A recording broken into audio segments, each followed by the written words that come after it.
తెలంగాణలో ఓటర్ల జాబితా ప్రత్యేక సమగ్ర సవరణ ఎస్ఐఆర్ గడువు పెంచారు. దీనికి సంబంధించిన షెడ్యూల్ ను ఎన్నికల సంఘం సవరించింది.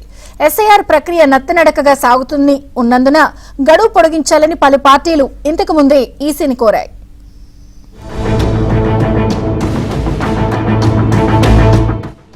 ఎన్నికల సంఘం జూన్ 25 నుంచి జూలై 24 వరకు ప్రత్యేక ఓటర్ల జాబితా సవరణ చేపట్టింది.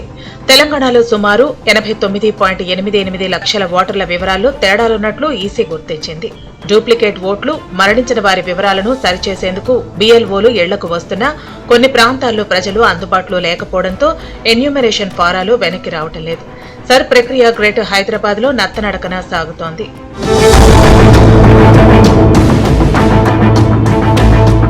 ఈ నేపథ్యంలో సర్ గడువును పొడిగించాలంటూ కేంద్ర ఎన్నికల సంఘానికి తెలంగాణ ప్రభుత్వం విజ్ఞప్తి చేసింది. బీఎల్ఓలు సరిగ్గా ఇళ్లకు రావటం లేదనే ఫిర్యాదులు వస్తున్నాయని రాజకీయ పార్టీలు ఈసీ దృష్టికి తీసుకెళ్లాయి. దీంతో సర్ షెడ్యూల్ ను సీఈసీ సవరించింది. దీనిని అధికారులతో పాటు రాజకీయ పార్టీలకు తెలియజేయాలని జారీ చేసిన ఆదేశాల్లో సీఈసీ స్పష్టం చేసింది.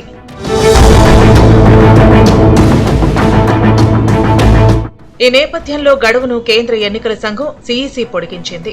అందుకు సంబంధించిన షెడ్యూల్ ను ఎన్నికల సంఘం సవరించింది. దీంతో బీఎల్ఓల ఇంటింటి సర్వేకు ఆగస్టు 3 వరకు గడువు పొడిగించినట్లు అయింది. ఆగస్టు 10న డ్రాఫ్ట్ ఓటరు జాబితా విడుదల చేయనుంది. సెప్టెంబర్ 9 వరకు క్లెయిమ్లు, అభ్యంతరాలను స్వీకరించనుంది. అక్టోబర్ 8వ తేదీ వరకు అభ్యంతరాలను పరిష్కరించనుంది. అక్టోబర్ 12న తుది ఓటరు జాబితాను ప్రచురిస్తారు.